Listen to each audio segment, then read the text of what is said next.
Hi, welcome. I'm Jim Cunningham. I have Chris Ann Mann here, and today we're talking about medical professionals, estate planning issues. I think these are issues that are frankly unique to medical professionals. I think broadly more applicable to business owners in general, but medical professionals have some unique tax and liability issues, and we're going to kind of walk through those here. This is very important. This is a disclaimer. Chris Ann is a CPA. I'm a lawyer. This is not advice, so don't watch this and be like, well, Chris Ann and Jim said, and go about and do a bunch of stuff. Not a good idea. If you're watching this on YouTube, please subscribe. If you're watching this live, we're doing this as a live webinar. We do have a YouTube page, and I would really encourage you to check it out and also share those videos that you think might be helpful to your loved ones. And we have offices. Our law firm has offices in Northern and Southern California. We've got here the Golden Gate Bridge, as well as I believe that's Orange County or something, or LA. So we've got 7 lawyers in our firm. We are focused strictly on estate planning matters. So we're not doing divorces and car accidents, but we're narrowly focused. And I've got with me Chris Ann Mann, who is the lead partner of Munn CPA's Glendale office. She is the M in Munn. And she's also married to another man who's a CPA named Chris. So it's Chris with the C and Chris Ann. That's how and we're friends. So that's how I distinguish between Chris and Chris Ann. And she's got over 20 years experience in healthcare, real estate, and trust accounting industries. This is like exactly what we're going to be talking about here today. We're going to be talking about all these 3 things. And she helps her clients directly with budget implementation and strategic planning. And you're also the CFO of, I know, at least one company that's doing solar, and that's her contact information, and we'll revisit this. But in getting ready for this, Chris Ann, well, here's me. I'm CEO and partner at CunninghamLegal. I've got over 25 years experience. Our firm helps clients in other states. I'm securities insurance licensed and a pilot, and the author of a book, Savvy Estate Planning, which you need to know before you hire the right lawyer. So I would say that healthcare professionals have a variety of things that they need to pay attention to. And I lump everyone, and this is a fairly broad category. This is going to include MDs, this is ODs, this is dentists. What other type of medical professionals are you seeing, Chris Ann, on this? You certainly have pharmacists. We have a lot of either primary care or specialty groups. So, there's a lot of things out there that affect healthcare professionals that I'm glad we're talking about today, Jim. Yeah, and I think this is unlike kind of a one and done or a two and through in terms of estate planning for normal people, I'll say, right? Estate planning for normal people, they come in, they're like, I've got kids, I've got a house, I'm a W-2 earner. They don't have a lot of extra stuff going on. I would say that estate plan, the service cycle kind of happens a little bit quicker. When you're a medical professional, when you're a healthcare professional, I think you need a lot more, frankly, a lot more thought needs to be put into your estate plan. And it really starts with an initial meeting. And typically this is typically with the lawyer, sometimes it's with the CPA. And then we have the advisor meetings where we sit down with all of your advisors and really figure out the global needs. And then we come up with a solution meeting. This is part of the A-team. So this is the A-team from the 80s. And Chris Ann, I don't know who you are in there, but you get to pick one. But you really need to assemble your A-team, which is, this is the go-to people. And I would say traditionally this is also referred to as a 3-legged stool with your lawyer, your CPA, and your financial advisor. So they are the core. Now you might have real estate professionals in there, you might have other consultants, but these are typically the core that frankly meets. And I know Chris Ann, you and I have several mutual clients. And we do meet periodically, and we're planning. And we met with a client last year. We saved her $300,000 in income tax because we put money in one bucket instead of another. Very innocuous, like kind of Captain Obvious after we saw this. We're like, how come we didn't see this? But it really took those 3 people working together to even figure out what to do. And Jim, yeah. One thing I want to say too, just working with healthcare professionals, you'd be surprised how many people I do meet with who perhaps just because they're so darn busy haven't had time to set up a will and a trust. And, what's so important is you want to know where your assets are going, when you. Oh, for sure. Yeah. So it's really important. I'm glad we're talking about this. I think it's very applicable for a lot of people out there. So what we're going to talk about here, and this is really important. We're going to talk about sort of these special planning issues, and really it's primarily focused on asset protection. And so that is, an asset protection isn't, oh, and please put up Chris Ann's contact info. We'll do that again. It's KAM at muncpas.com. We're going to go through a few things. Exemptions is something that people really don't think about. I think those are they have less utility, and we'll see what I'm talking about there. Typically, it's within the context of bankruptcy. I mean, you really no one wants to go bankrupt, right? But we're going to talk about some exemptions. We're going to talk about some other strategies. And this is really important for Chris, for you to be here, because we're also going to talk about the income tax implications. So I would say asset protection is a yes and. And so what I mean by that is it starts with irrevocable trust. Obviously, if you don't have these basic sort of planning devices, your living trust is the primary estate planning vehicle. It's like a super will. You have a living trust is like a bucket. You put your stocks, your bonds, your mutual funds, your home. Typically these assets go into your living trust. And then you have a will that leaves everything to your trust, and then powers of attorney for property and healthcare. If you're in the medical field, something you should know is California requires it for a HIPAA authorization to be valid. It must be in 14-point type. I don't know why, but I will tell you, every time I see a HIPAA authorization, it is something smaller than 14-point type. I don't think there's going to be some class action attorney running around there zinging medical professionals on this, but I would really pay attention to it. We will discuss asset protection strategies. This is not, I view asset protection a lot of the way you do, which is I have stuff and I want to keep my stuff and I don't want it going away. And whether that's taxation, whether that's some unscrupulous lawsuit or whatever it is, I view those threats kind of equally. So I'm really mindful of protecting our clients' assets. We'll talk about how those strategies work and the levels of protection and give you some examples. So Chris Ann, when we talk to clients, I think a lot of people think about asset protection as about concealing your assets. I don't think it's just really about protecting them, right? There are laws out there look, a mortgage interest deduction. Do you have to take a mortgage interest deduction? Do you have to? I don't know. No, you don't. Should you? Yeah, Maybe. I mean, in most maybe, instances, most right? likely. Yeah. And so asset protection really gives you peace of mind. It gives you certainty. It allows you to maintain control of your assets. And this is really important. If you're worried about a lawsuit, it's discouraging the filing of a lawsuit to begin with. Okay, so that's really, really important is, and Chris Ann, we've seen this happen to clients too often. How much does it take to file a lawsuit? Well, it takes about 4 pieces of paper and $500 in California. Anyone can file a lawsuit.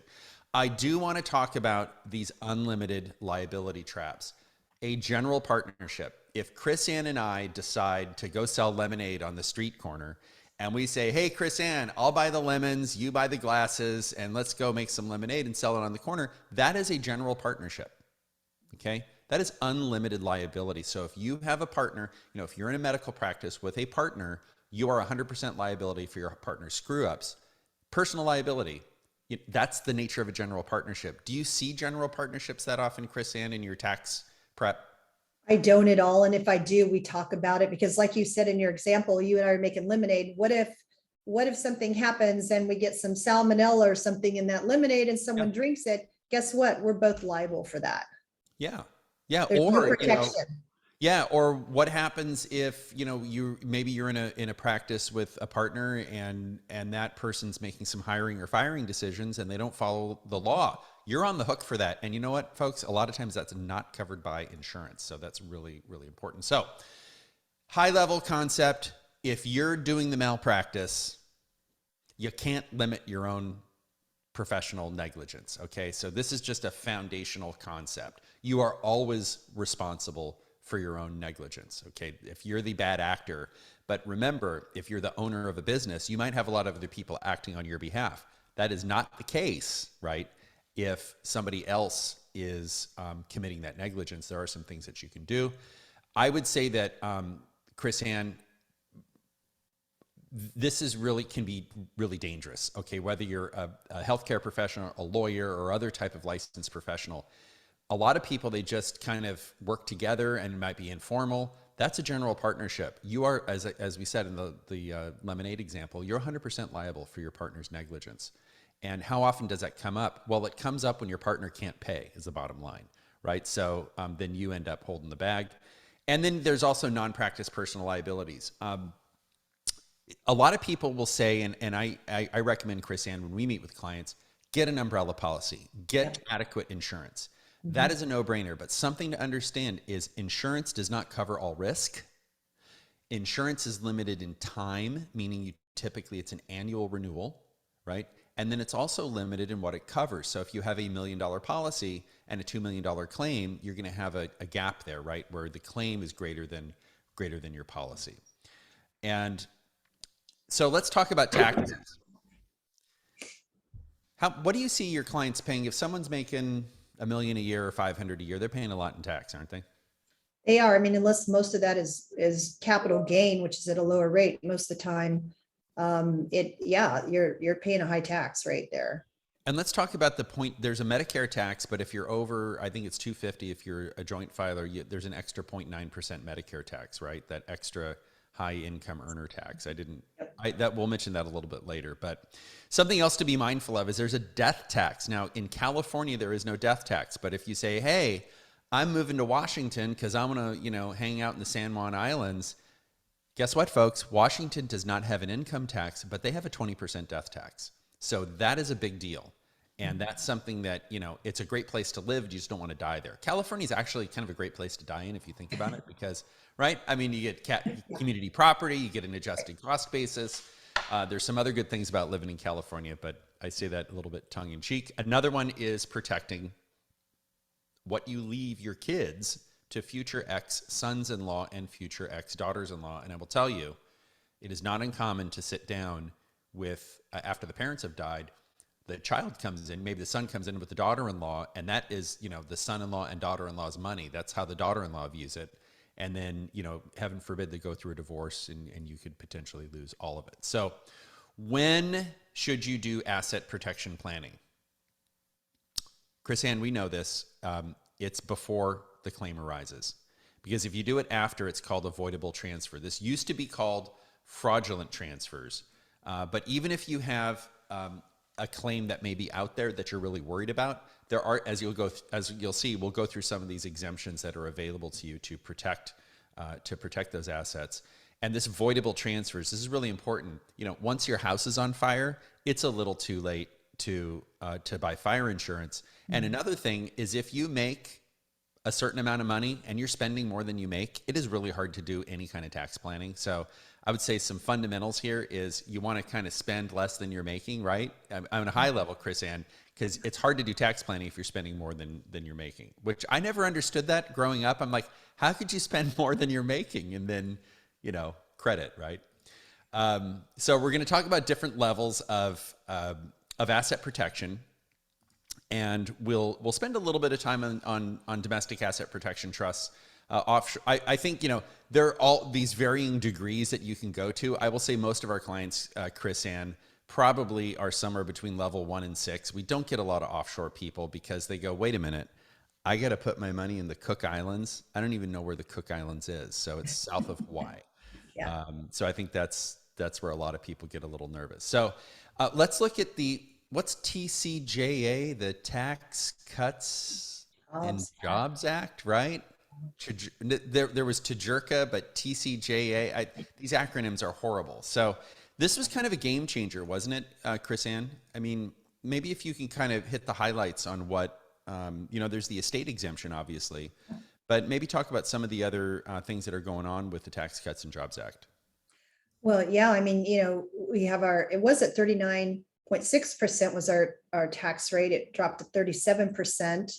The net investment income tax, the 3.8%, which you have to be careful when you calculate that, because if you have an active business you're selling, that net investment tax does not come into place. And I see a lot of times people don't make an allocation. If it is an active business, you don't have to pay that 3.8%. But yeah, there were a lot of changes in that.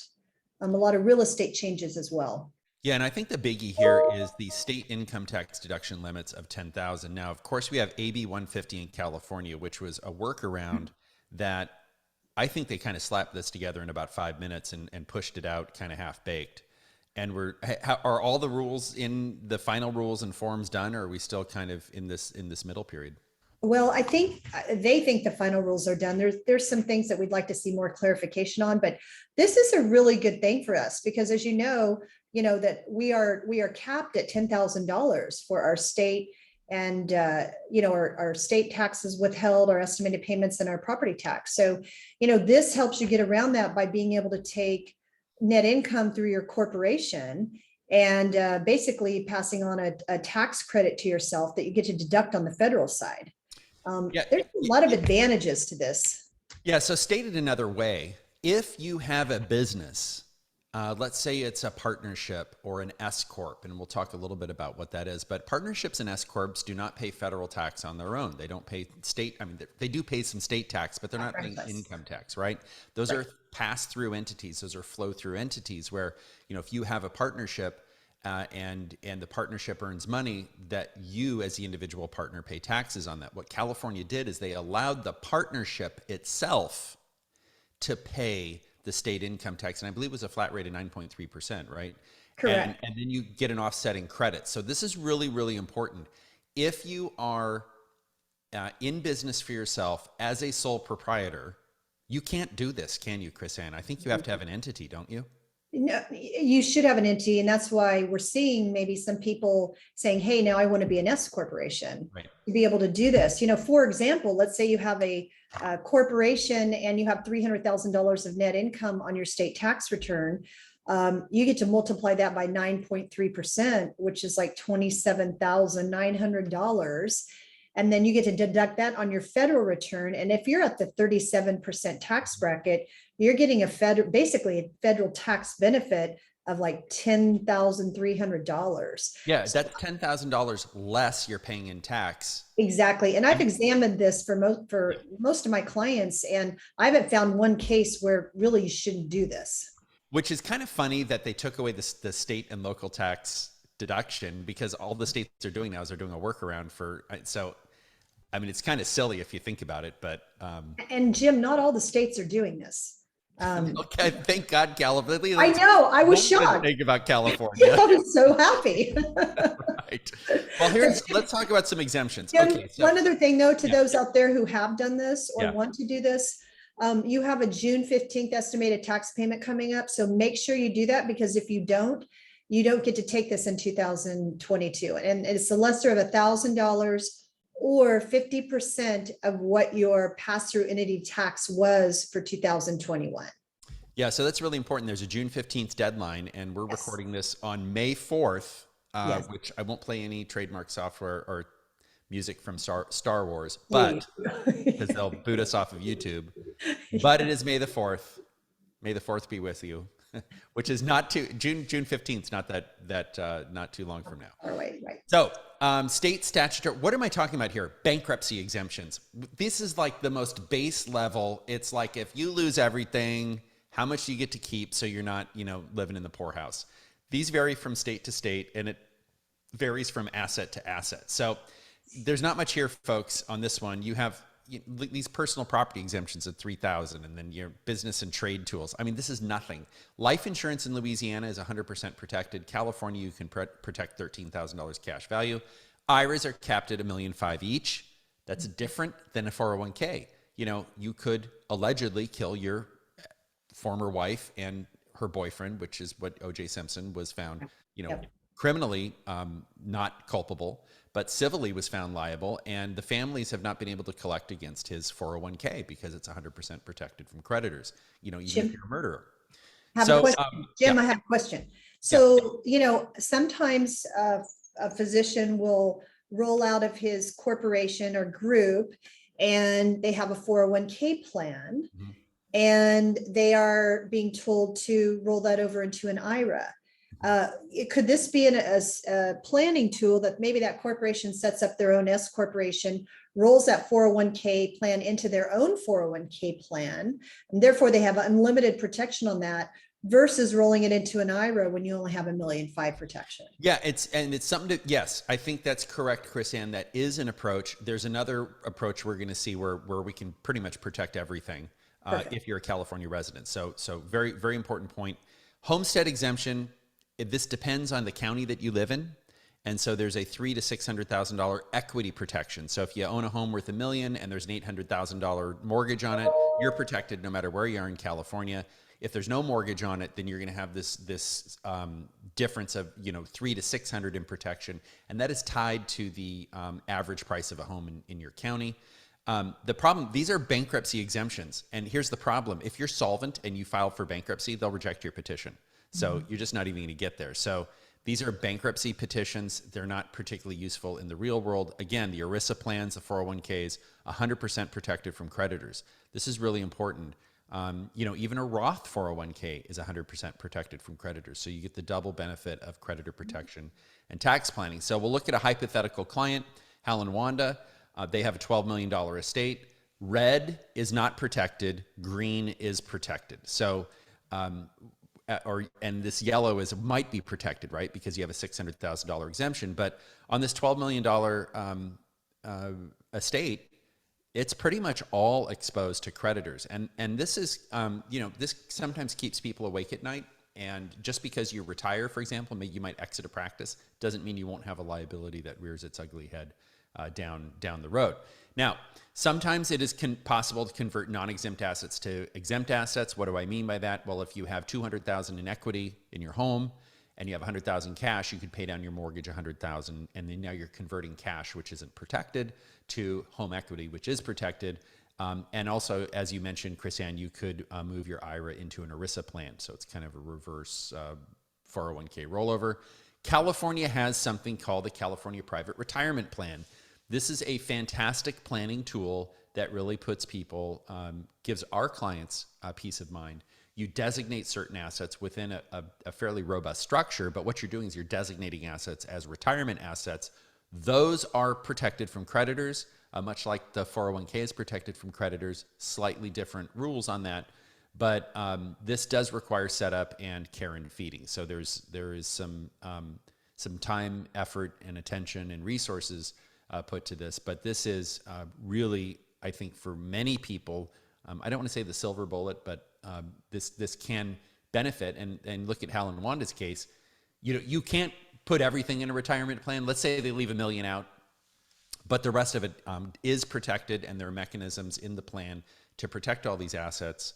And what this does is, if somebody sues you for $5 million, or let's say someone sues you for $15 million, and all of it's protected but $1 million, what do you think is going to happen in that lawsuit? Those people are going to settle, right, for a lot less than what they're asking for. So very, very important.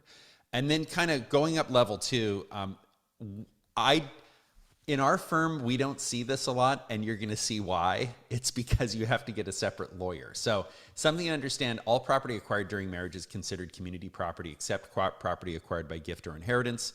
And Chris-Ann, what happens if you own community property? Say Hal and Wanda. Hal dies. Wanda gets what on all those low basis assets, all those depreciated assets? She gets step up in basis. Yeah, this is really important. So I would say for California, this is one reason why I see clients not do this, is for capital gains tax reasons. Because once it's, in this case where Hal and Wanda, if Wanda gives all her assets to Hal, because Wanda's the physician in our examples, as you'll see here, if she gives all her assets to Hal and then Wanda dies, Hal doesn't get an adjusted cost basis on anything. So there's a little bit of, I would say there's hesitation in the real world on this. I have seen clients do this, however, if this is a concern. Here's the bottom line. All community property is used to satisfy the debts of the community spouse, right? Or the debts of the community. So, and if Wanda's sued for medical malpractice, all of Hal and Wanda's community property can be used to satisfy Wanda's creditors, as well as Wanda's separate property, but not Hal's separate property. So what some clients do, and if you're really concerned about this, Hal and Wanda can take all of their assets that are community property and divide them so that Wanda has her half as separate property, Hal has his half as separate property, and that gets you halfway there to creditor protection.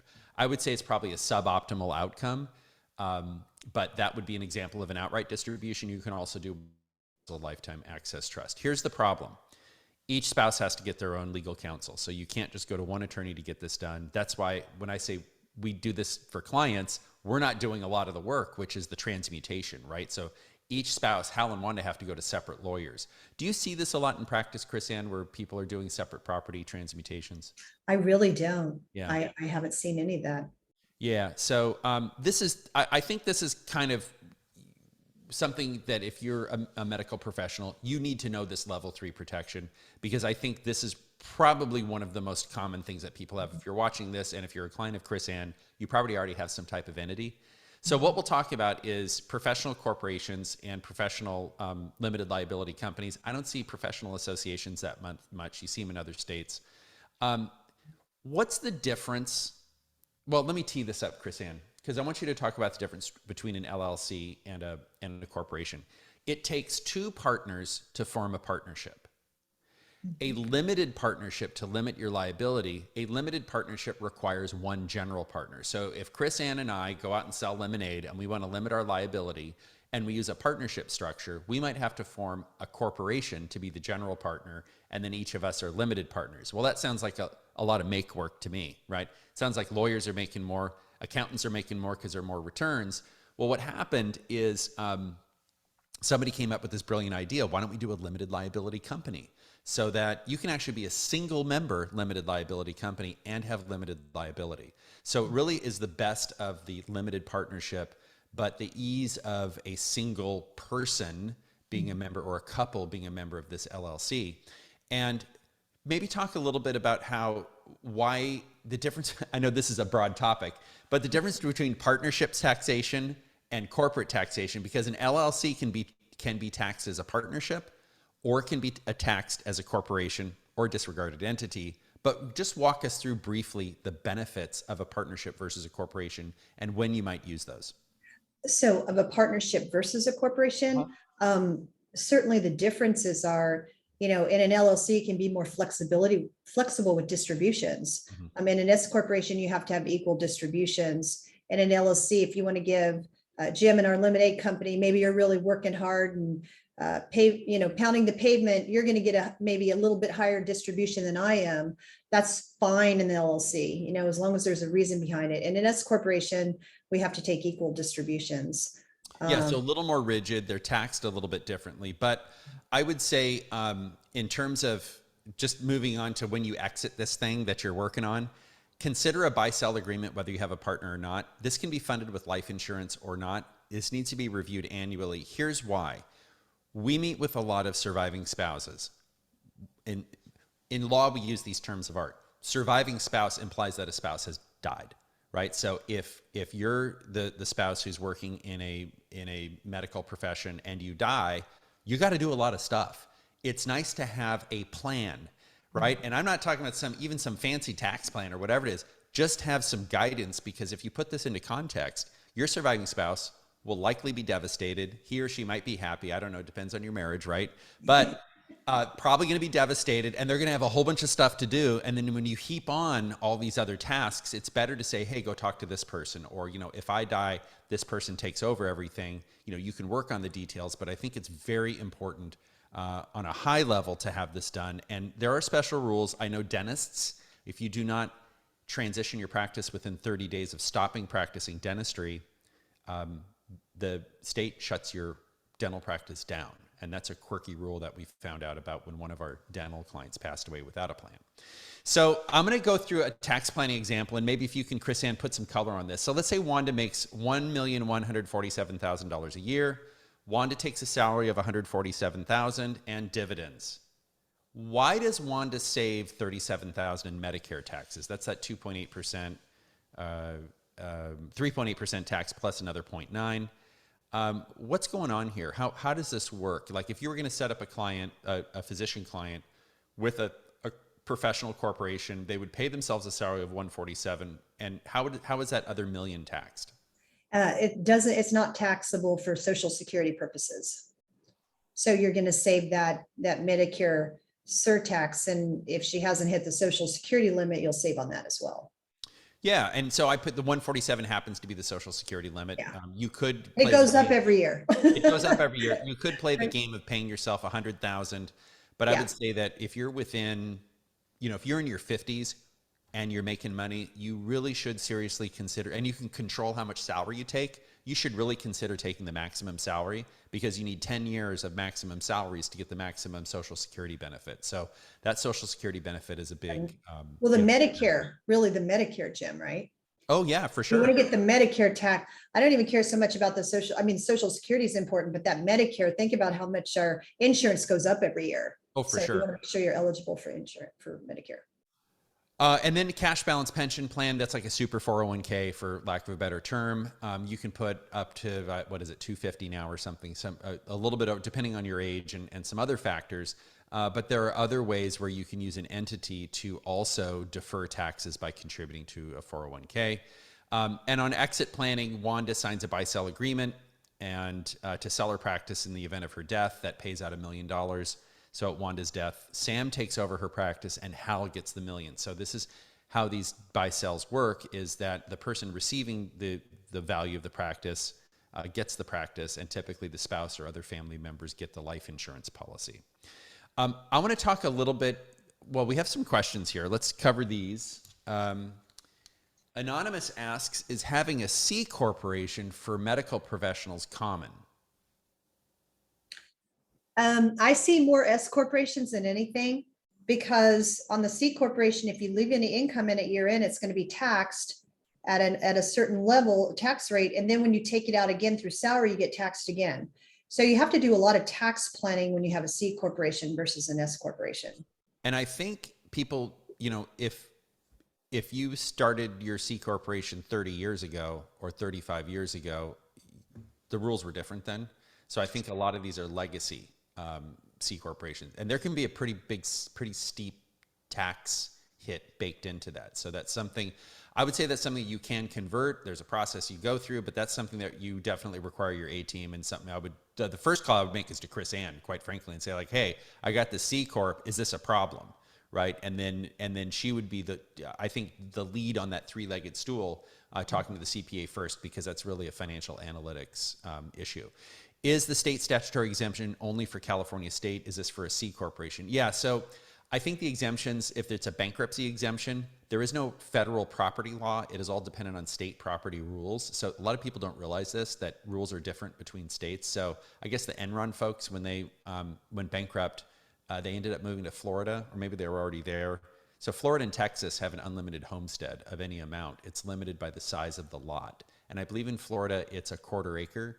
That's why there are $50 million homes on a quarter acre in Florida with gold doorknobs, because you can protect your house with gold doorknobs. Kind of weird.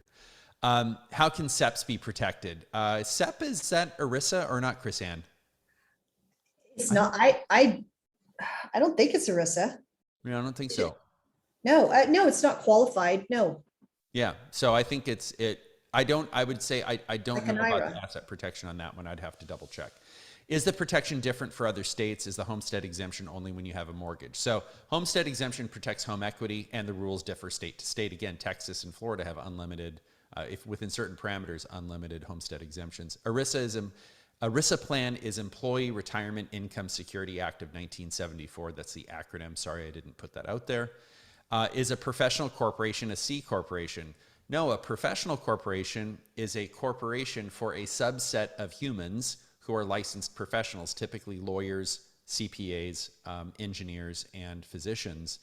And the S or C corp has to do with its tax status. So Apple is a C corp. Apple pays corporate, they should, if they don't.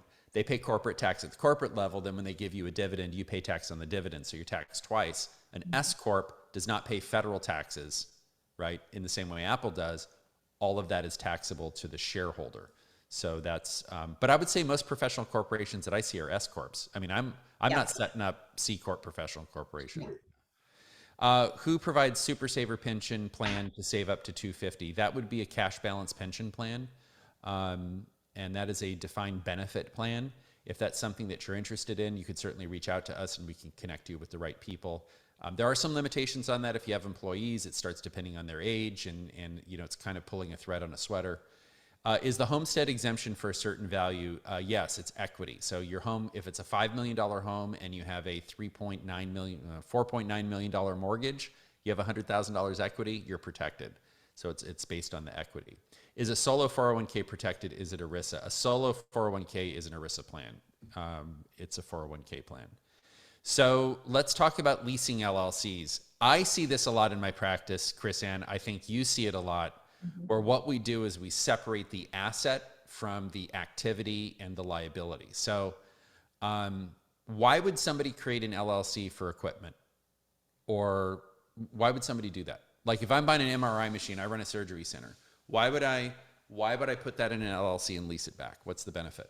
You might want to do that because if somebody does have a suit against the medical part of the practice, they can't take your assets that are in the separate LLC.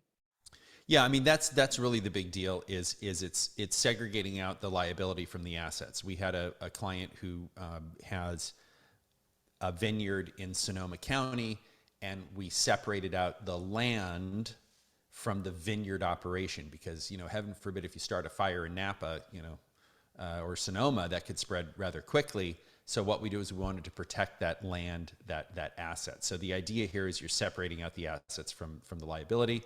So here's the example, and we see this a lot. Hal and Wanda, they own a surgery center, right? And so the surgery center owns the land, the building, and the equipment. And if you're involved in surgery centers, you know that sometimes the equipment inside the building can be more than the price of the land and the building itself. So very, very expensive equipment. That is all in one entity.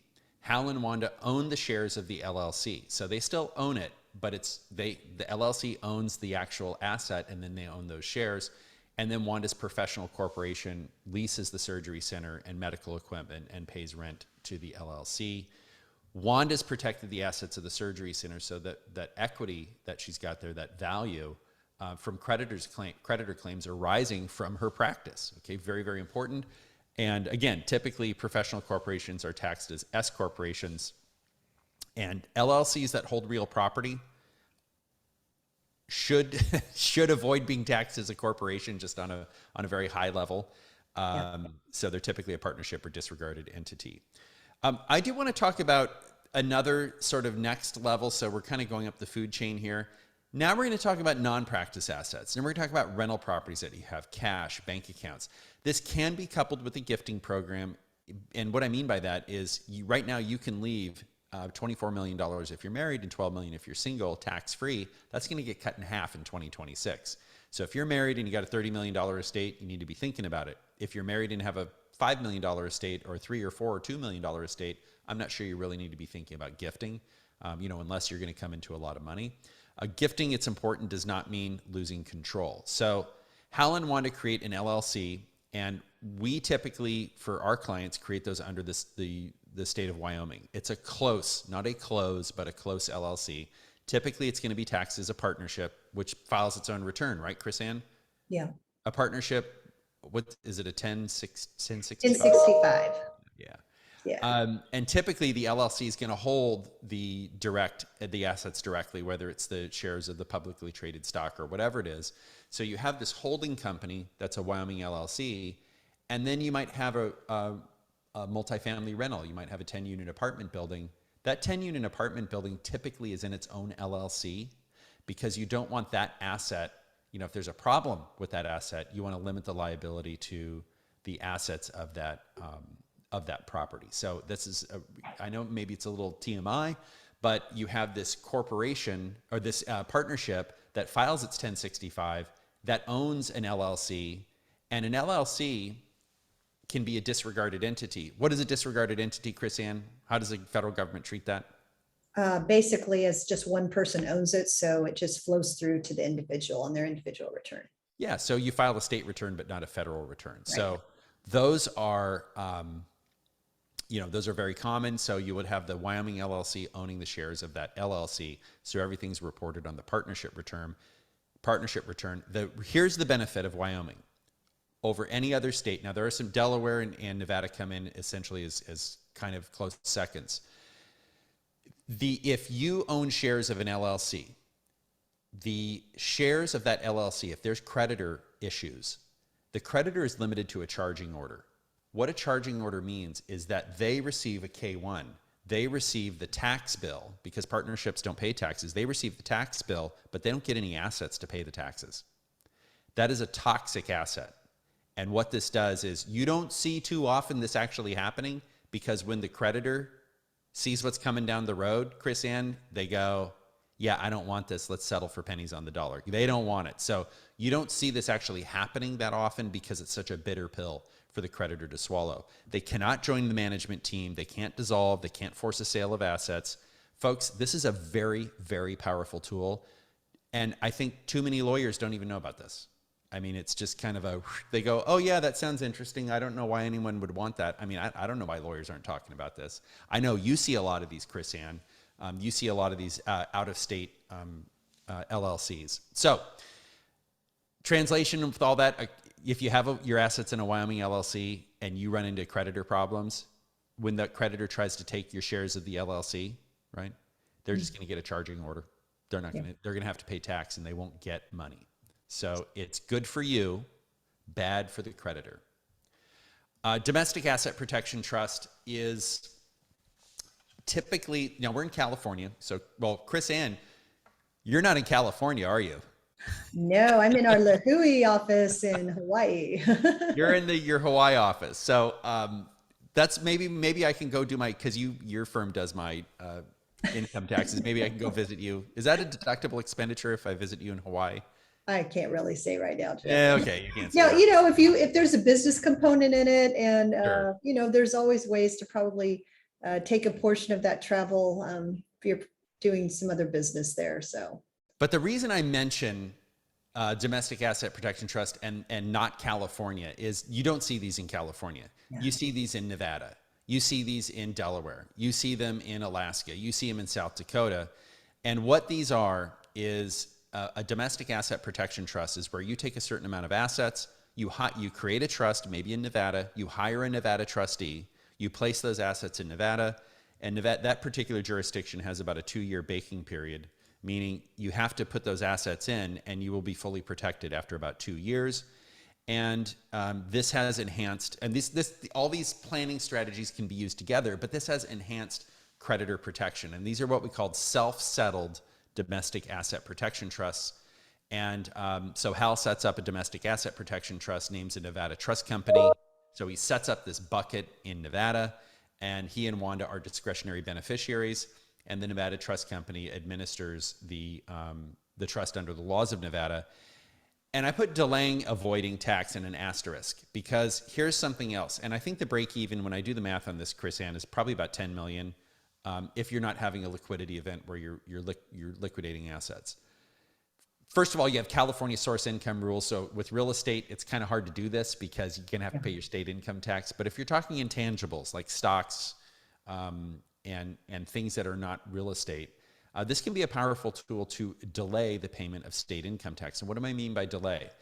This domestic asset protection trust is its own taxpayer. It has its own taxpayer identification number. It files its own tax return with Chris Ann, right? So this thing has its own life that it's got.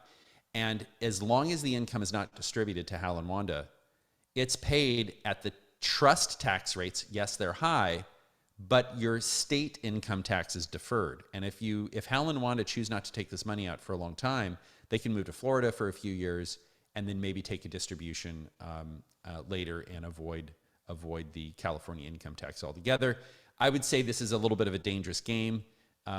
You know, trying to avoid state income tax is fraught with peril, Chris Ann, as we know, right? I think California oftentimes is more aggressive than the IRS. they are. Yeah. They are, Jim. And it's interesting. I do have a lot of people come to me and say, hey, I've decided I'm going to move to Nevada and I'm not going to have to pay tax now. And I said, well, where's your income source at? Because they may still be working in California and have a practice in California and patients there and that type of thing. So always make sure you talk to a professional before you make a move like that. So you're accomplishing what you're trying to do. Yeah, I mean, I talk to people, this is almost a daily conversation, is how do I avoid state income tax? And I don't want to say that the Franchise Tax Board, which is like California's IRS, I don't want to say they're more organized, but they seem to be way more on it than IRS is always asking for extensions. California is like, yeah, you owe this money, just pay. Right. And they're aggressive, very aggressive. Oh yeah, there was some story. I mean, this is probably urban legend. Somebody moved to Las Vegas and the franchise tax board people were dumpster diving in a dumpster in Las Vegas, and the sheriff kicked him out, like drove to the state line, like get out of here. Like you can't come to Nevada and do this. So probably urban legend stuff. Yeah. All right, offshore trusts. I'm not going to talk a whole lot about this. I think this is, we have a saying that pigs get fat and hogs get slaughtered. It's not that you shouldn't consider it, but I think for many people, certainly our California residents, I think if you're over 20 million, it starts making sense. But if you're under that 20 million, there's a lot you can do here domestically without the need to go out to offshore. So this was Hal and Wanda before. These are the assets that were subject to all these issues here. And whoops. So here's the planning strategy that you end up with. It's a variety. My point in having this slide up here is you very well may end up with a pastiche, sort of this variety or a spectrum of planning devices. You might have a revocable trust in conjunction with a Wyoming close LLC. So your revocable trust is your foundation. It's everyone, all of our clients who do advanced planning, they all have sort of the basic living trust. That's definitely a feature of their plan. And the private retirement plan is something I know, Chris Ann, you've worked on with your clients, and we've worked together with. We have actually a webinar on our YouTube page about private retirement plans. I would encourage you to take a look at that. Homestead, real estate leasing companies. My point in this slide is there's no one size fits all, right? Mm-hmm. This is highly custom tailored. And one of the things that I like about working with you, Chris Ann, is you and I, when we meet with a client and we're talking about options, one of the things that's pretty high on the list is the client's attitude toward complexity. And it's been said, I think it was an Italian philosopher who said, if I had more time, I would have written a shorter letter. So I value simplicity, or the least complex system. I also am mindful of fees and cost, and that's part of it. So there really has to be a reason to have this. And I know we've got several clients that do have multiple LLCs. And a few years might go by and we say, you know what, we needed that LLC for this 3 or 4 year period, but I think it's time to shut it down. And that's okay too. So these might not be kind of forever type entities. Typically as people retire, I would say their situation tends to get simpler, although that's probably an overgeneralization. But again, I think you need to think about having an A-team. Focus on this sort of A-team mentality, and this is the lawyer, CPA, financial advisor, or of course I put lawyer first because I think I did the slide deck here. Yes, you did, Jim. Okay. All right. You also chose the music too. Huh?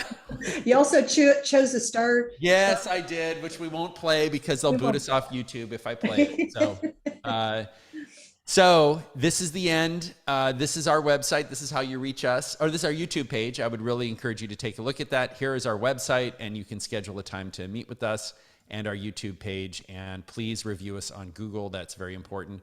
And here's how you contact Chris Ann. And I'll leave this up here, and you can take a look at this as we go through some last questions here. If the home is paid off, is the Homestead Exemption available? Yes, and the Homestead Exemption is tied to $300,000 or $600,000 in equity. So if it's paid off and it's worth more than $600,000, you'll have a partial benefit. Of the S Corp, LLC, partnership, C Corp, etc., which is the best? And I think the answer to that is it depends. What are you trying to accomplish? I like personally, for most physicians I work with, I do like the S corporation because if we take what's reasonable salary, we don't have to pay income on the, I should say, Medicare taxes on the income that's flowing through to you. There is a franchise taxing for franchise tax board you have to look at on the state return. Most of my physicians are in S corps, but I've had some who want to be in LLCs because they want flexibility of unequal distributions. Yeah. So it really depends what structure you're looking at, or what you're really trying to do and how we advise what you should set up. Yeah, and an LLC can be taxed as a partnership. It can be taxed as a corporation. It can be taxed as a disregarded entity. Yeah. That's one of the beauties of an LLC is it can be anything. And a partnership can't be taxed as a corporation. Corporation can't be taxed as a partnership. So it's like, it's this middle ground. But I would say, Chris Ann, while people are working, I think the S corp, to me, it's hard to beat that. Yeah, and Yeah, I agree. And also, if you are a single member LLC and you're a physician, then guess what? All your income and expenses go on Schedule C of your tax return, which those get audited a lot more than anything else, typically on your 1040. And you may say, well, I'm really clean. That's okay. Yeah, I'm not saying you're not clean, but the problem is you have to go through all that, paperwork and stress and fees of being in an audit. So, the S corporation is less likely to be audited as well. yeah. I think it's like 1/20th the probability of getting audited. Or so I don't know if but it's not just like a 10% less probability. It's significantly It's less. a significant And probability. the reason is you have to file a balance sheet with a corporation, and you don't with I think that's really the driving reason why. If people are like, well, why is that the case? And also, if you have a corporation, you tend to have a CPA, right? You tend to have a little bit more, a little bit deeper bench there. Can you not add to the domestic trust after 2 years? I believe on that one, if you add, it kind of resets the clock maybe on that portion that you've contributed. But what we see people doing a single slug into a domestic asset protection trust, and that's kind of it. That's what we see people do. So Anita asks, so did I understand you? Can you have your business in California and set up those trusts in another state for protection? Yeah, absolutely. It's a free country. We routinely will do gifting trusts, a dynasty trust in Nevada, because they have a 360-year rule against perpetuities. What that means is that property you put into that trust in Nevada stays out of everyone's estate for 360 years. So it's also known as the vampire trust. But anyway. So Brian asks, married MD with S Corp, buying property for farm business and building a future cloud castle home. Congratulations. Love it, cloud castle. Should I hold land in trust or LLC? Brian, there's a whole other series of webinars on, it depends on where it is, if it's in California or out of state. But if it's in California, I really encourage, if people are going to buy and hold property as a family legacy property, please buy it with an LLC, because the LLC becomes the original owner. If you do it right, that property will never be reassessed. It's kind of a cool deal. But it depends on where it is. I would say, without knowing anything else, I would say look at an LLC.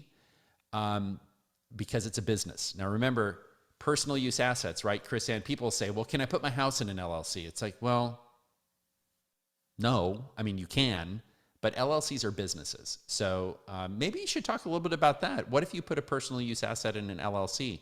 How does the IRS treat that? What do they do? Actually, I don't. So if you had like a really expensive house and you wanted it to put it into an LLC, and Jim, I'll let you comment on Yeah. the protection, but really you don't do anything. You just file that form 568, you pay your $800 franchise tax fee, but now you've got it protected in an entity. I would assume that LLC would give it some protection if you have a lot of other assets. Yeah. I mean, it's also privacy. I mean, that's a whole other Yeah. issue, which is, Yeah. Gavin Newsom lives in a house owned by an LLC. I don't know who owns his house. I don't think anyone does. So Eileen asks, what kind of the tax will be considered between lifetime trust versus AB trust?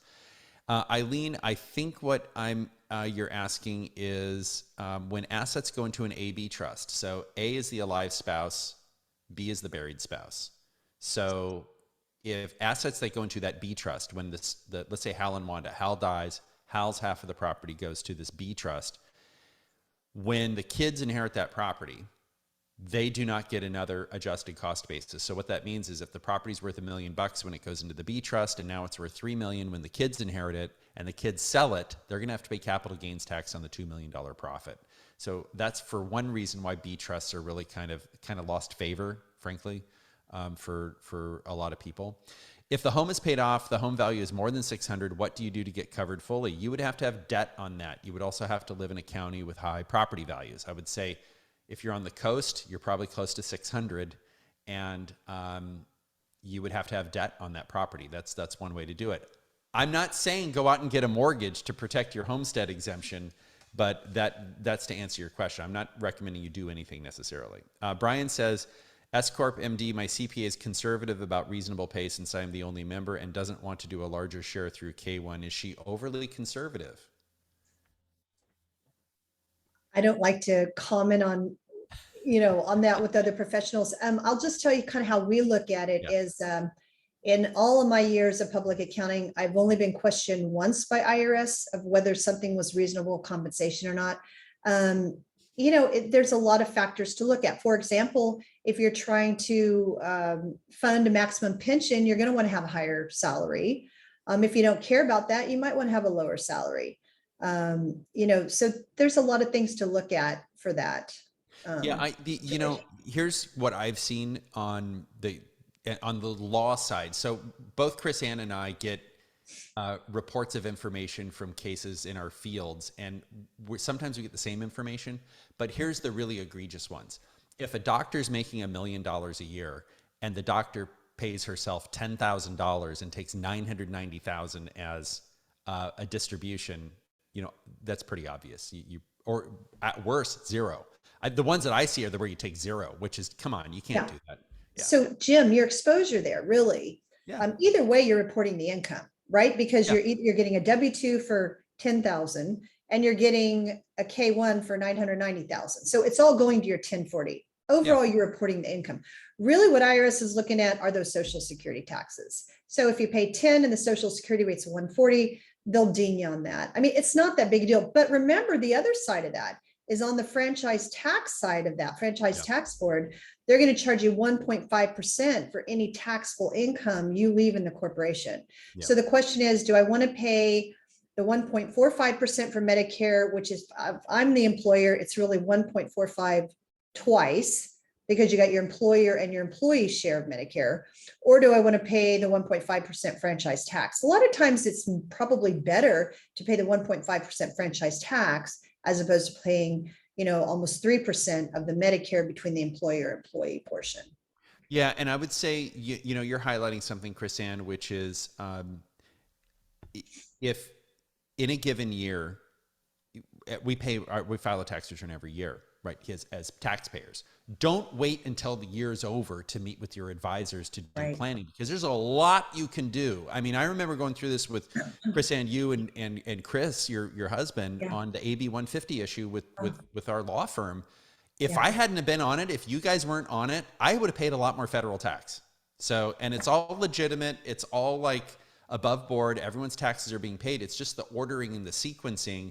And really, I'm a tax lawyer. I don't have enough time to pay attention to my own stuff. That's why you're on my A team. So it really does pay to use advisors and be proactive. Okay. All right. So Anonymous asks, is the S Corp less probable for audit other than a C Corp or an LLC? Great question. I haven't seen any difference.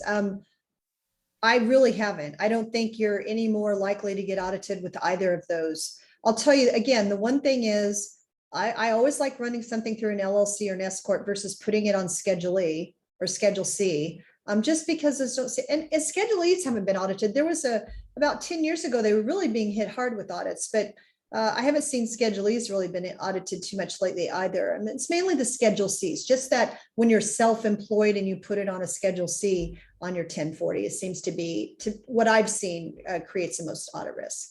Great question. Yeah, Eileen has a follow-up question. If you're not rich and you want to have some second marriage protection, what can you do? There are a lot of things that you can do short of an A-B trust per se. There's some other planning devices. I would really encourage you to reach out to us and schedule a time to talk. A couple of ways you could do a qualified Q-tip trust, which is a qualified terminable interest property trust. That requires a separate filing every year after the spouse passes away. That is designed under federal law to exactly accomplish your goal. There are some other ways that you can do it short of that may or may not require the filing of a tax return, but that's something we could certainly talk about one-on-one. Anonymous asks, if you have a residential lot, can you put it in an LLC that is registered as a foreign corporation in Delaware? Yes. If the lot is in California or wherever state you are, you then have to register that Delaware LLC in California as a foreign entity. Anonymous asks, in the AB trust example, when inherited, will the $3 million be the base? No. So that example, going back, I said if $1 million goes into a B trust and then it goes up to $3 million and then the kids inherit it, the cost basis is $1 million. You do not get that second adjusted cost basis. And that is zinging a lot of people, quite frankly, because we meet with a lot of clients. They said, well, dad died 15 years ago and everything's gone up. And so we go to court and we terminate those, or we do other things. And so that's something just to be mindful of. If you're dealing with a legacy B trust, this is not one size fits all. This is not cookie cutter stuff. So thank you, Chris Ann, for joining us today. We're coming up right on an hour, and it was a pleasure spending time with you. One last question. If you leave an AB trust, is it later? If you leave AB trust as is after one passes, you can, you can, but there are consequences of doing or not doing. But thank you, Chris Ann. And if you guys would like to reach out to Chris Ann, you can reach her here at Chris Ann Mann, CAM at muncpas.com. All right. Thank you. Thank you, Jim. Thanks for joining us. All right.